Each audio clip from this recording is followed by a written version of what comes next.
With the body and paint work complete, the engine running and ready to install, our 1968 Plymouth Roadrunner is a month away from going home. Wait a minute, we haven't even introduced this car. All right, let's take it from the top. They're coming to get you, Barbara.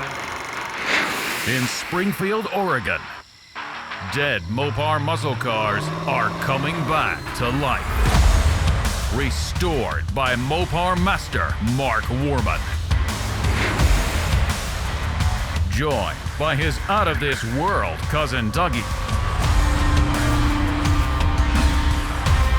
Oh, hi, Mark. His apprentice and daughter, Alyssa. Whoa, stop. And his childhood best friend, Royal. Mark hates everybody.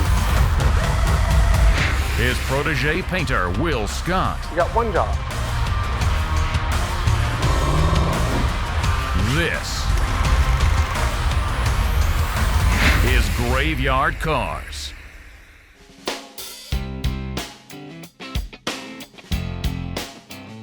I'm Stan Curtis. This is my father, Jack Curtis. So a few years ago, I got a phone call from the Curtises. They had a 1968 Plymouth Roadrunner that had been in their family forever. It had also been setting out back in the weeds forever. And, you know, life gets in the way, so sometimes it's a pecking order, right? A car isn't always at the top of the pecking order. I had 3 small children, so I go down and I spot this Roadrunner. And first thing I spotted was the 4-speed with a straight seat. And I'm thinking, I think that'll work. It was a durable car, very durable. And my family just loved it. Now, when I first looked at the pictures, I realized that it was a rough car. I realized it was going to have a lot more rust than what showed up in the pictures. We live in the country, and he basically parked it. When they tell me it's been setting there for that many years, I know that the floors are rotten. I know that there's a chance frame rails are rotten, quarter panels, wheel houses, rear body panel. I know what I'm in for. But when I hear the story of the Curtises, it motivates me to bring this car back to life. When I was 3 years old, I remember him pulling up in the driveway and beeping the horn. And I knew that was a familiar sound, so I remember going out into the yard, and him and my brother were out there, and he just pulled up in that Roadrunner. It had like a roar to the backup, and then you could hit the horn and everybody recognized it wherever we would go. I didn't know any of my friends or relatives that actually had a cartoon on their car, and I thought that was really neat about it. In 1968, when Plymouth had the idea for the Roadrunner, they needed to get permission from Warner Brothers to use that character. Warner Brothers did bless them to use the Roadrunner character in the name, but they couldn't use the full color version. I don't think Warner Brothers was on board yet, exactly. They said, yes, you can use the black and white version, you can't use the full colorized version. That's why, like even on the Curtis's car, the black and white Roadrunner bird will be installed, because that's correct for 68. I think everybody was talking muscle cars then. I knew when I bought that car that I'd never get rid of it. In 1969, the car just took off. It became Motor Trend's Car of the Year. It was the most sold muscle car in Mopar's history at that time. Warner Brothers moved to the next level, gave them a full blessing to put the full colorized version. As well as, one little tidbit, the horn in 1968, because of this same rule, was black, and the character was black that said Voice of the Roadrunner. In 69, you got a purple horn, the famous purple horn, and a fully colorized decal. And over the years, there'd be people come by and say, look, I'd like to buy that car. And my father wouldn't sell it because he was afraid we would be disappointed. I wanted to make sure that at some point it could sort of have some of its glory years of what it would look like when it was first new, exactly the way it was when it came out of the factory. Graveyard Cars, a lot of the things I'd always had questions about for Mopars was he was throwing off these numbers and these letters and what all of these different options were in the car. One of the things Mr. Curtis had shared with me that I took total compliment on was that he likes the show primarily because he gets to learn something. He knew about cars, and he knew a little bit about the Roadrunner. But he says the way that we educate you. I'd never seen a program that broke it down to that specifics of what these cars were built and how they come from the factory and what the build sheets would say.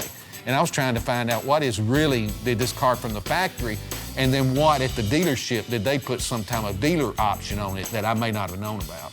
The way that we talk about the nuts and the bolts and the fasteners and what's correct and what's not and what numbers are right and what ones aren't, that's the stuff he really sinks his teeth into. I watched this show and I come to find out Mark, and I'm kind of blowing smoke, but he's good at it. The best. And that's just my opinion, but I think it's a pretty good one. Is he looking behind? So this process is just like any other one. The car comes in, we put it on a bin pack inside the shop, get it up in the air, disassemble the whole car, and then at that point, market inventory, what we have, what we don't have. If we do have this part, is it savable, or we're gonna have to replace it? So he does a 3 or 4 page list on each car just before we tear it apart, and then through that whole process. Once that's done, everything is labeled, put away in a bin, so that way, when it comes time to assemble it, we got everything right where Mark left it. But after the disassembly is all wrapped up, it heads out to the dipper, and that's when you really find out what you have. The car comes back from the dipper, and either you're gonna have a really solid car, it's gonna go quick, or you're gonna have a car that needs everything. This car wasn't too bad, the normal quarters, trunk floor here or there, but nothing extensive. So when it got back from the dipper, we were able to get DP90 on it, get it right to the metal guys, give them their time to do all their cutting, grinding, welding, final fit and finish, get the car just perfectly square. Have Mark come out, double check gaps just because it's good to have a second set of eyes on it. Then it heads right out to the Bondo room. So they do their job, get all the body work done, bring it over to me, we prime it, 4 or 5 coats, thick coats of primer, then it goes right back to them. They block it out, clean up any issues, kick it right back to me. Double check it, prime it again, and then I'll give it back to them a second time where they'll block it again. And then by that point, you're just literally doing that 3rd coat of primer, just a nice even 1 or 2 coats, hold everything down because we're not doing the pre-paints anymore. So these cars really need to be perfect when they come over to me. I was thinking about my kids and my wife, how tickled they were gonna be, how much fun it was gonna be, have it back like it was. The one thing that I'm hoping he can do, and my mother too, is maybe take it to some local parades and some local car shows. We have a lot of car shows that's for charity. I like that. My hope is that if he's going to get the morning paper, that he can drive into town, and even if it's just that much, that he can enjoy that. And my mother drove it for a lot of years. I want to make sure that my grandchildren and my brothers and sisters' grandchildren have some memory, have something to look back on in their life that my father, that's related to him. I'm excited. I think y'all are gonna do great. And I can't hardly wait.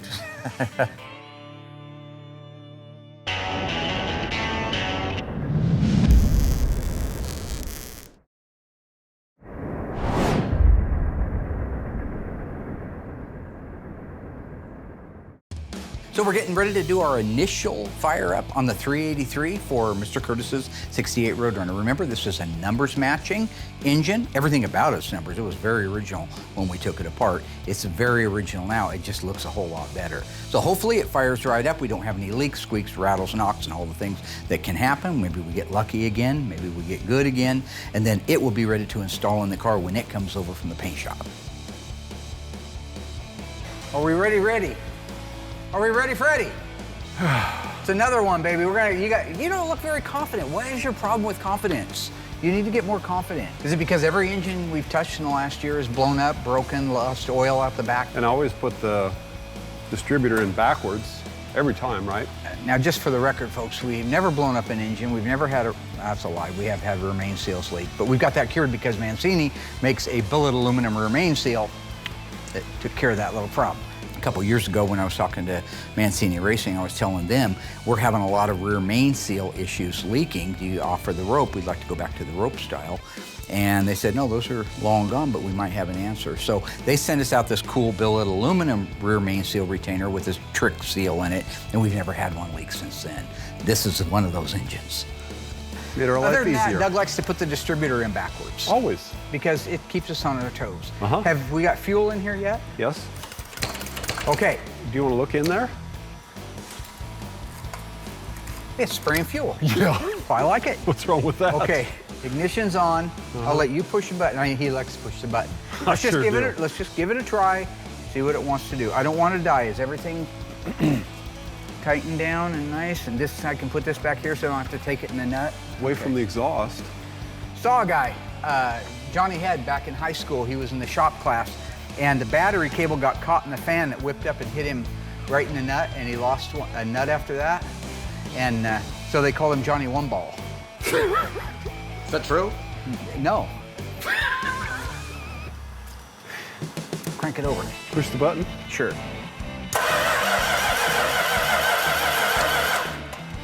You want to turn the ignition on, or you just want to crank it over? Makes no difference to me how long you want to be out here, buddy. It's a nice day. It is a nice It's a beautiful day. Be a good day to be at the coast watching flicks and grims, huh? Mm-hmm. Push the I'll button. explain it later. Once in a great while, we would go down to Granny's place and bring the 8mm projector, and we'd watch a movie. And somehow in his mind, something was said out there at that moment that he changed Granny to Grims, which we never called her Grims. I don't know why we would call her Grims. And then Flicks makes sense because that's a movie. Flicks and Grims. Push the button. What? Yeah, No. sure. No, you go ahead. Go ahead, try it. Pushing the button. Oh, God. Okay. Me too. Stand back. So when you start up an engine for the first time, there's a multitude of adjustments that have to be made at the very same time. Sometimes you have to bump the timing up. Sometimes you have to open or close the choke or pump the throttle. You have to figure out if you're getting fuel to it. Is the compression built up yet? All these things. So the initial fire up can be a little bit rough. Now what you'll notice is once they do start up and that roughness begins to go away, the engine begins to idle faster. It begins to clear its throat, so to speak. So once that engine begins to clear out and start running right, you can step back, walk around it, do your QC stuff. First thing I always look for is oil leaks. Choke slamming shut. Oh, that's why. Okay. Can you disconnect it? We'll have to adjust that. Sounds good, right off the bat. That's not a pre-start, no gain. As you can see, the paint's not burned off the manifold. You see that? Paint's not burned off the manifold, look at that. That's an initial startup right there, no smoke yet. Got a little bit noisy valve train, which is normal on a new engine. We're gonna hold the RPM up so the cam can break in.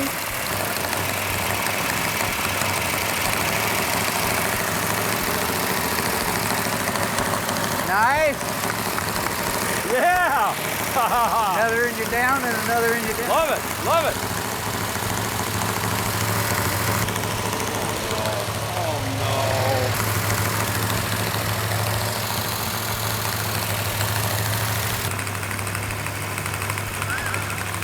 All right, we have the engine running exactly the way it's supposed to. No leaks, no rattles, no knocks. It is complete. So right now, where we're at is that drivetrain is finished and ready to go into the car. So as soon as Will gets that car over here from the paint shop, we can reunite them, put the wheels and tires on it, make it a roller, and it's gonna be really close to going back to the owners.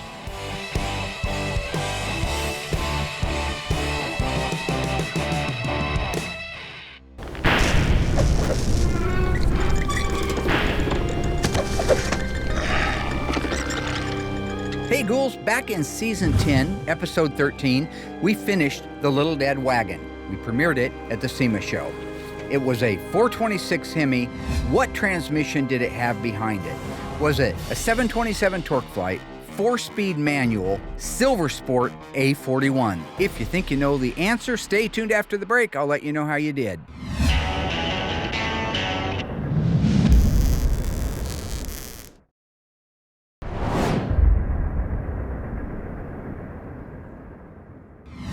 All right, folks, how did we do on that one? Our Little Dead Wagon with the big old Hemi in it. What transmission was behind it? If you said the 727 Torque Flight, congratulations, good job, you got it exactly right, and you were paying attention. We took a 727 Torque Flight out of a 4-wheel drive truck, had it completely polished and rebuilt down at Monster Transmission. We also customized a pistol grip shifter to work on the automatic transmission. If that wasn't enough, we did custom wood floors, Krager wheels, Hoosier 33-inch drag slicks, a 9-inch Ford housing with a 489 Mosier pig unit, and all of the lettering was not decals. It was hand painted on, just like the old days, by Brenda Kellerson. Today, Justin and I are installing the decal on the 1969 Charger Daytona. I did mean to ask him if you've done one of these, or you haven't? I haven't done one. I've just been around with my dad. He'd paint them on there. He painted his on? Yeah. Yeah, no chance of getting a bubble in that. That's a lot easier, actually. Yeah. Now, keep in mind when you're talking about vinyl graphics or painted on stripes, it is not an assembly line process. It is not manufacturing that does it. It's not automated. It's all a human being doing it. Unfortunately, it's not factory, so we're going to do it this way. It's the perfect day for it. It's raining cats and dogs, middle of winter in Oregon. There's nowhere I'd rather be than in this shop out of the weather. Oh, yeah. So that means there's room for error. There's also room for variance. That's why before I disassemble a car, if it has an original decal on it, I document the heck out of that. I make sure that I have all the measurements from the back of the panel to the leading edge of the decal to the back edge of the decal. Where does it lie in space for the side marker light? I document all those so that when I'm putting it back together again, good, bad, right, or wrong, I can put it back exactly the way it started life. And that's our goal, is to put them back exactly the way they started life. We've got to make sure that we know where this decal goes in space. Make a mark. We won't put it on yet. Just make a mark where it goes in space so we can put the deck lid one on first. The deck lid has to go on first so we have the right trajectory coming off of it for the 2 quarter panel ones. So that's what we're establishing right now. So go ahead and give me one at 1 inch. I want that end of it at 1 inch. Perfect. Great. So that's not bad for what we're doing. Okay. That looks right, yep. Now we don't have much up top here. Okay, so you come up a little bit. So here's my tape, and that's right on line at the bottom. That's pretty close right there. Yeah. Okay, so I'm liking that, and I'm liking that.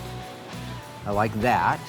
Now, when it comes to this deck lid decal, there's a few things you have to be mindful of. Number one, the factory did a terrible job. If you look at my original pictures of that, it's appalling. I mean, nobody had ever adjusted the deck lid after the fact. You can see that it fit the way it had to fit. But the decal doesn't even match up lengthwise, front to back, from the quarter panel to the trunk lid. And then they're askewed, maybe 1/4 of an inch. I should have put a tape measure on that, I didn't. But it was terrible. That was the mass production. Even though it was still done by hand, it's still considered mass production. They had a short period of time to build over 500 of these cars. That was one of them. Oh, it's beautiful, yeah. For what we're needing right now, which is to establish where that goes in space, that's it. We need to put a piece of tape right where that black graphic goes on there, and that's our measurement. Okay. So this piece of tape right here represents where the bottom of the decal is gonna go on our deck lid graphic. We'll center it side to side so it has the same amount of overhang on each side, but where it goes strategically, we just need to make sure. So this tape represents the left-hand side. Let's measure from there to there. So really what's important is to make sure that that decal front to back is where it needs to be and that it lines up perfectly with the quarter decals. That way when you look at it on the side, that entire line and that entire trajectory is the same from side to side. We'll turn this over and tack cloth this. You just want to make sure that all your surfaces are clean. So he's got a tack cloth, the same one they use for painting.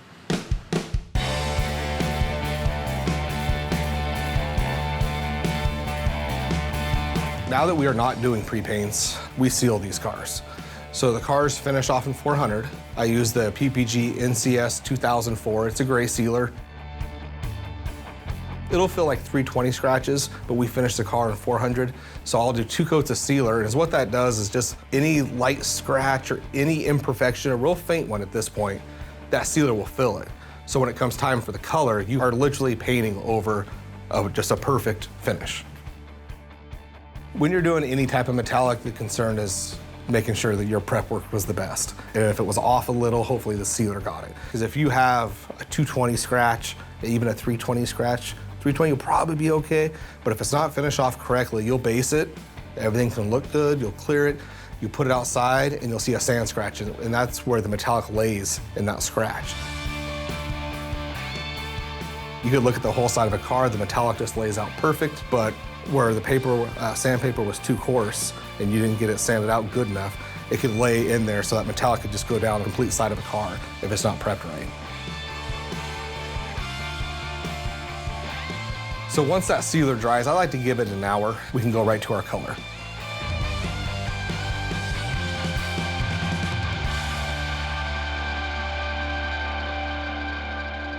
Car's looking good. 69 Charger Daytona, EV2, Hemi Orange, one of 503 built. 440 Magnum, 375 horsepower, 727 torque flight, 323 shear grip rear end. Got numbers off again? Yeah. I do that when I get nervous. Yeah. Don't want to get the backing paper wet. Go ahead and put the solution on there first. It puts the solution on the deck lid. It puts the solution on the deck lid or gets the hose. You just couldn't wait to say that. I've been waiting all day. That's why I'm wearing this shirt. Just put the solution on the girl. And he gets mad because the girl down the hole won't put the lotion on. And then she starts messing with his dog Precious. You know, so who's really the villain in that one? Okay, let's take this off. Take your hand and grab it right there in the, not in the field, but on the outside. Now go ahead and wet that down. Does that not go on spray? No. Now do it. Oh, it does. You're doing fine. You're doing fine, Dougie. I mean, Dougie. No. Justin. I don't know what's worse. It's, yeah, working with me or Dougie, right? No, getting called which Doug. one's worse, yeah. Okay, first thing we're gonna do is we're gonna line it up right on our tape line.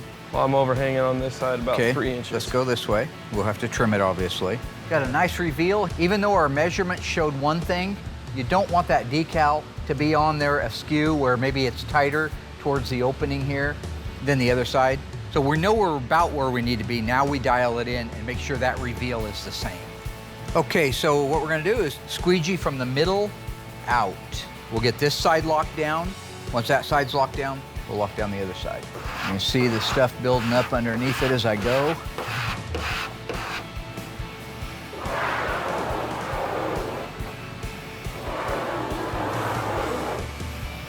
Okay, go ahead and do your side. These are actually these long flat panels. The hardest thing is just keeping dirt out of it and air bubbles out of it. Oh, yeah. But it's a lot easier to lay out than a quarter that keeps wanting to peel up around the side marker openings and like the billboards. Oh, that billboard was fun. Terrible. You get your patience on those. Okay, so with that, we've got the decal in place. So we're gonna go ahead, we're not gonna pull the backing paper off right now. Just gonna let that set longer because when we go to try to peel it up, it's lifting the paper up with it. I'm just gonna let that set for a little while. But we can go ahead, we know where it is now, where it goes in space, it's stuck. So we can go ahead and put the quarter decals on it. And then what we'll end up doing, get this one set on there and squeegeed out, get the right-hand side set on and squeegee out, and then we'll just let it set overnight, and then tomorrow we'll pull them back off the backing paper, and we should be done.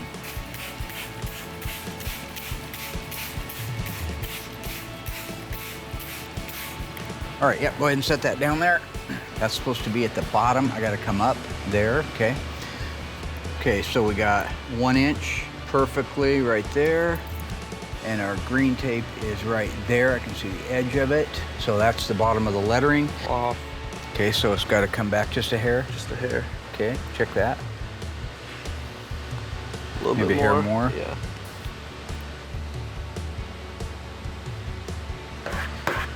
Get this stake down by just starting right there. Get that leading edge.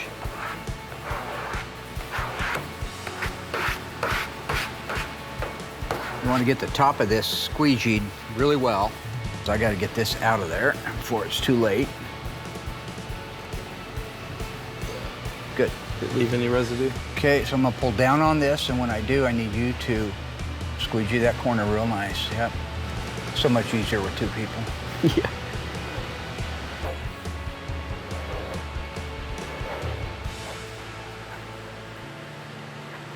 Down to that style line. Okay, so we got that side on. It just needs to dry overnight. We're gonna go ahead and put the passenger side on, and then we'll pick back up with the removal of the backing tape and sticking all the edges down. Same as this side as it is on the other. And we're right at 1 inch. And we got about the same overhang. Yeah. Go ahead and lock it down.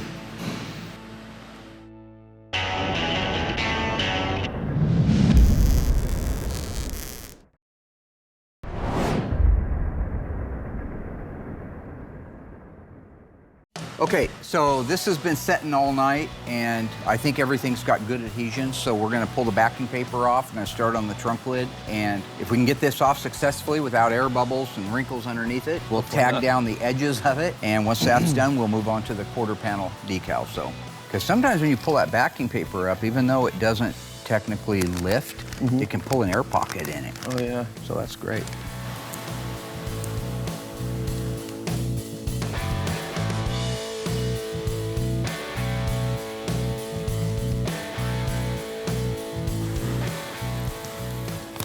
It's looking really good.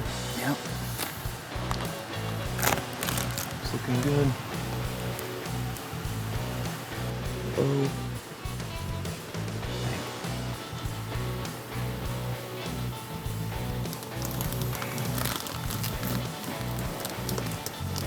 Perfect.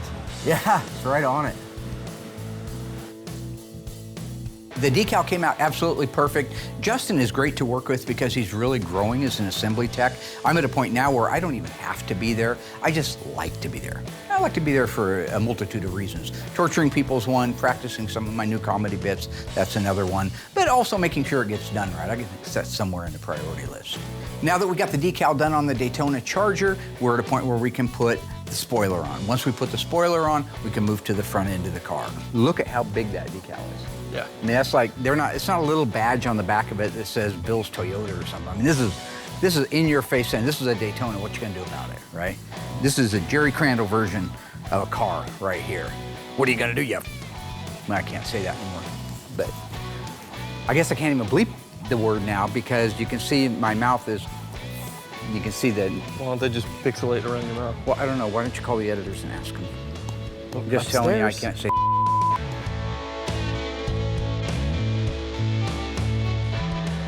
All right, on our 1970 GTX 446 barrel, we've already made the pulls to the outer rocker and a section of the inner rocker.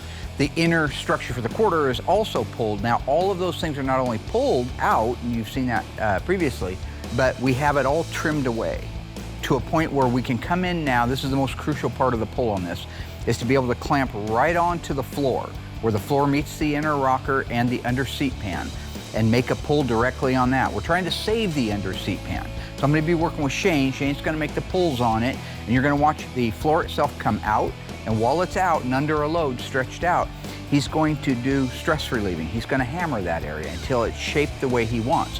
Then when he lets off of the actual pump itself, it won't go back, it'll stay where it's at. Once that's done, we can go ahead and start building out that inner structure pieces and putting the car back together again.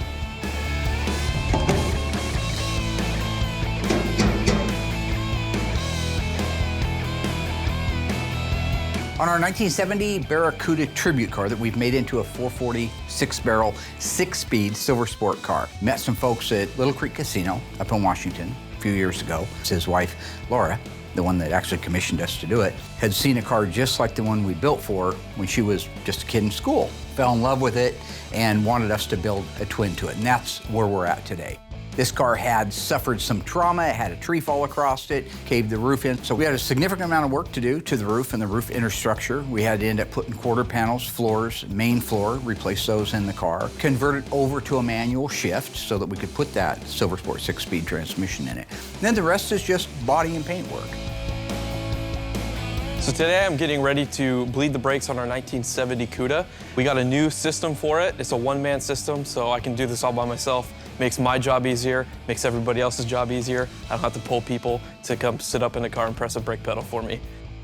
From time to time, I'll show you something that we're doing a little bit differently than we've done in the past. If you go back to previous episodes, you'll see us bleeding the brakes out manually on these cars. Because once the system's all together, it's full of air. It has to be bled out. Typically, that's a process of one guy gets up in the car, raise it up on the bin pack. He pumps the brake pedal. That pressurizes the master cylinder to start sending fluid through the system. You crack the little zerts at the end, and then hopefully the air comes out, and you have a solid hydraulic system that's ready to work. It can take time to do that, but it does work. It's just a two-man job, and it takes time. So what I wanted to do is speed that process up. So I bought a pressure bleeder for it, and I bought an adapter kit. Now what this allows me to do is to pressure bleed the system with just one person and know that you're getting all the air out of it the first time. So the way the pressure bleeder works, it's a reservoir with a pump, and it's filled with brake fluid. And that runs up the lines that you connect and goes into the master cylinder itself. It presses right down, these two fittings press right down on the openings in the master cylinder for the primary and the secondary, the brakes in the front and the brakes in the back. And it just continually puts fluid in there. So because now you have this constant flow of brake fluid, no chance of introducing air into the system, you get a constant movement of fluid out of that master cylinder. So we can bench bleed it like we did, comes out of the master cylinder, up over the tubes and down into the cup. You could fill that cup up until the reservoir on the ground was empty. Be no reason to. All you're trying to do is bench bleed it and get the little bit of air that's in the master cylinder out before you bolt it on the car. Okay, so he's made the pull in the main area, the first area damaged, so he's just gonna slide the clamp down now and make another pull towards the back. He just has to work his way up and down that rocker and make the pulls, because one pull won't do it. Okay, so he's got it pulled out to where it needs to be for the most part. He's got some more trimming to do. That last rip was the inner rocker that we're replacing. That's why he was pulling on it, because it's sacrificial. But that really came out nice. That's frame rack, my friends. Double check your alignment on the ports down below and the bottom of the master cylinder. They're tight, chain is tight. We can connect our brake line feed coupler. It's connected there. Now we can lift this thing up in the air. Once the master cylinder is bolted on the car, there's a series of adapters to make sure that it's a tight fit. You make all those connections, tighten it down, connect your hose from the reservoir into that adapter, and you're ready to begin bleeding. So once you're all pressurized, all the fluids in the system, you want to go to the back of the car, furthest point away from the master cylinder, and begin bleeding. Pressurized system, all you do is crack that bleeder valve until you have solid fluid coming out. Then close it. Go to the left rear, crack the valve, solid fluid, close it. Lather, rinse, and repeat. So the CUDA's brakes are bled, they're done. The new system worked out perfect. I couldn't be happier. Now that that is done, we can get this car ready for the initial fire up and then ready for alignment.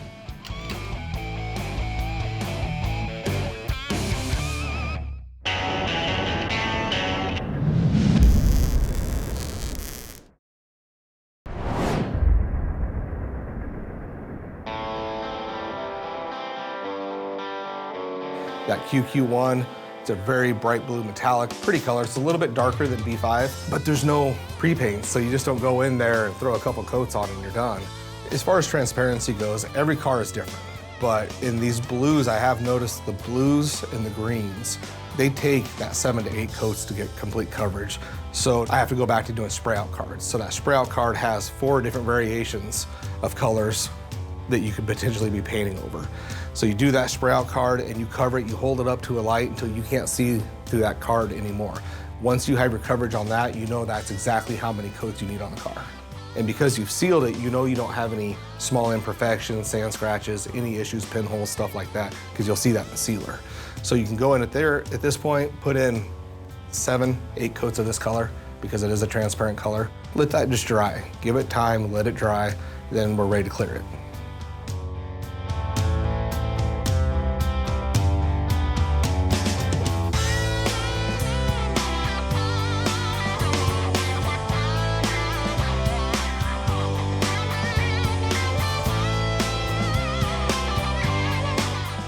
I prefer just to paint it once, not doing the pre-paint at all. It does require more time to make sure the car's perfect, but because right now, until they get mad and quit, I have 2 or 3 helpers. So we have the time to put that in. My preference, just do a final paint and be done. Now, one of the things that was so important to Laura when we built this car was that it had a big camshaft. She liked the rumble of the cam. She remembered that from the car when she was in school. We built the car with that in mind. We built the engine with that in mind. But we wanted to run a stock engine for the most part. We didn't want to spend a bunch of money on the inside of that engine. We're going to run stock exhaust. Wouldn't make sense, but we wanted to accommodate the camshaft. So the Mother Thumper camshaft, as I so eloquently put it, I guess Comp came up with it first. I would have came up with it, but it's pretty clever. The Mother Thumper cam has a high lift and a high duration, so we did have to do some modifications to the cylinder heads and the compression ratio so that at the end, the final compression ratio would be 10 1/4 to 1 like the factory 446 barrel engine would be, but it would accommodate this camshaft. So outward and inward, other than the cam and the heads, this is a 100% completely stock F440 HP engine. With that, I'm gonna round up Doug and Justin, and we're gonna fire this thing up. So I guess I'd be remiss if I didn't say mother thumper, right? Like Sam Jackson, right? What do Sam Jackson said? It's a mother thumping cam and a mother thumping CUDA. Okay, So we crank the engine over so we have fuel up to the carburetors, but this is the first time we're powering it up because we're very much believers in just sharing the good, the bad, and the ugly. So usually what happens is no matter how hard we try, the distributor's in 180 degrees out. That's part of our charm, right, Dougie? Yep. And then the other thing is usually the carburetors have sat for years and they like to puke fuel all over the place, catch a car on fire and burn it to the ground. If you saw Omen, that's great. It's like that. But we're gonna try it anyway. So looks like it's got some fuel in it. We've got a remote starter here and the key is on. The transmission is in neutral. Let's see what it wants. For your Right, guys' Justin? safety. Yeah. Right? That's a good sound. Hey! No way, no way. Can't be that easy, right? No. Wow.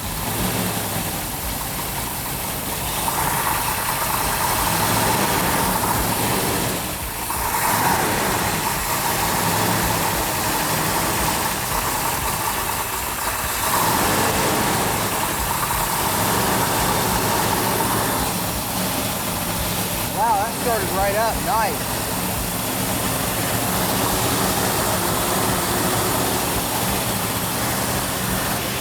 So what we're doing is going to let that run for probably 10 minutes. You guys won't be there for all of it. But once it's ran for 10, 15 minutes, the cam will be broke in.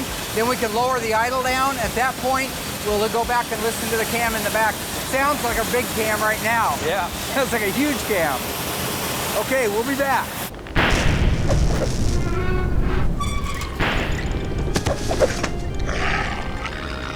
Way back in season 5 of Graveyard Cars, we restored this gorgeous, one of only 56 built, 70 Dodge Charger, 426 Hemi, 4-speed, all numbers matching cars. True or false, the sales code for the white Bumblebee stripe is V8X.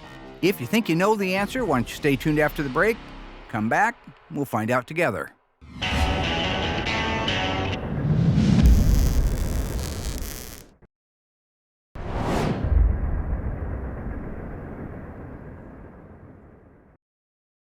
So we just finished starting it up. I got the idle set down. Fluid levels are all topped off. Listen to that. Motherfucker! That sounds You good. cannot tell me that did not sound bitchin'. Sounds good. That sounds really good. I'm gonna give it a little RPM. Okay. Give it a little R. Music to the ears. Uh-huh. Yeah. There you go. How's it sound? Oh, perfect. Absolutely beautiful. That is the cam I want to put in all our engines. You're up at the gut. It's Saturday night. You're cruising along in an FJ570 CUDA 446 barrel. Uh-huh, yeah. Yeah, that. With a mother thumping cam. A mother thumper? Mother thumper. Yeah. And you're going to go back to your mother thumping house. Yeah, my house. And do what? And that's where it gets edited. Everybody knows that I love to have fun, especially when I get an initial engine fire up, I get a little crazy. A lot of people don't like my dancing, so I've cut a little bit of it back, but I still like to cut up and have fun and laugh. The only problem is, it's like in the Bible it says, don't cast your pearl among swine. I don't mean that bad, but it's like, here's all my best comedy stuff getting wasted on a guy that doesn't pay attention, has the attention span of a flea, and answers his phone in the middle of a set. Good job, gentlemen. Oh, if you got a personal phone call and you need to take it, you go ahead. Can you shut this off? Don't let the car, the show, anything get in your way. But I love him, though. You can't help it. You can't pick the people you love. You just end up loving them. Look in that camera right there. That one? You see what I'm saying? It's just, there goes the pearl. Your little swine. What? I don't get it.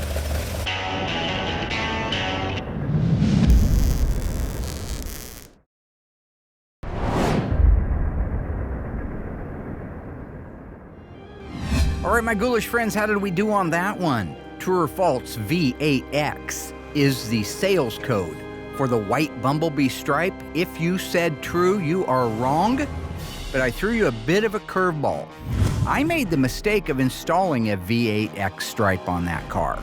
It was supposed to get a V8W.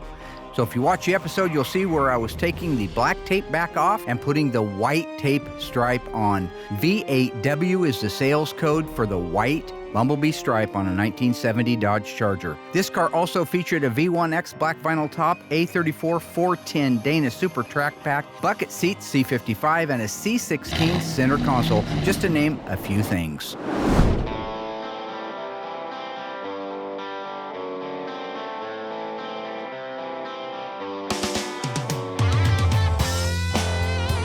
When it comes time to clear, I usually don't do them in the same day. So the next day you come in, you're fresh, you're ready to go. Do a good once over on the car, make sure you're actually ready to clear. We use the PPG DCU 2021, which is a polyurethane clear. It's a very thick clear, lays down good, cut and buffs great, holds a great shine, great product from start to finish. That process is a little bit easier, believe it or not. You're just clearing a car. So we do 3 coats to 4 coats, give or take on the car what we're looking at. There has been times where you'll see like a slight little wave in something that you may have missed, and I'll put an extra coat of clear on it just so you can block the clear flatter. But for the most part, it's 3 coats of clear, let that sit for a week or two, make sure it's cured. And then my new helper is great at cut and buffing. I literally paint these cars and then just give them to him. He does the cut and buff on them from start to finish. They look great, and then they can go right to assembly. With the body and paint work complete, the engine running and ready to install, our 1968 Plymouth Roadrunner is a month away from going home. So about 12 years ago, I took on a project for Aaron's dad. Aaron Smith is our executive producer. You see his little credit down there in the episodes. He's also the guy that was in quite a few episodes, like a couple of seasons ago. Anyway, his dad wanted a GTX. He wanted me to take a sports satellite and make it into a GTX because his dad had bought the sports satellite brand new. It meant a lot to them. We ended up taking the 318 out of it and putting a 440 in it out of a 69 Chrysler New Yorker that only had 40,000 miles on it, but I still rebuilt it before we put it in. Did a complete color change on it, made it into a black, real sleek, gorgeous. We did have to put a roof skin on it because the original roof skin had rotted out, which happens a lot of times on these cars when they have vinyl tops on them and they don't get addressed in time. So we ended up putting a roof on it, bottoms of the quarters, minimal amount of body work besides that. Once the body work was done, we were able to go through the paint shop, get everything painted, wet sanded, buffed like glass. Then we could put the ornamentation on it. This project took us a few years to do because we kind of piecemealed it. That brings us to where we are today. Mr. Smith asked me to sell the car for him, which I did a few weeks ago, and now it is going home. One of the things that the new owner requested was that everybody from the team sign the inside of the car, which I think is very flattering, considering we're just a bunch of goofball mechanics working around here, but we just happen to have a TV show that I created that everybody said wouldn't happen anyway, so I don't take that for granted either. But anyway, yeah, so we signed the inside of the deck lid and sent it home to him, and in fact, I just heard from him, and he's just super thrilled with the car. Thought it was absolutely gorgeous, so. If you think it's easy to make a show laugher, boy, why don't you make one, okay? You can laugh at my stuff all you want, but until you make your own show. When you have $20 million of your own money on the line, you can do whatever comes in that little AJ idiot head of yours. You know what that's from? I don't think it's 20 million, it's probably 2 million, but it might be 6 million. It's Bruce Willis, Armageddon. Oh, yeah. And cut. cut.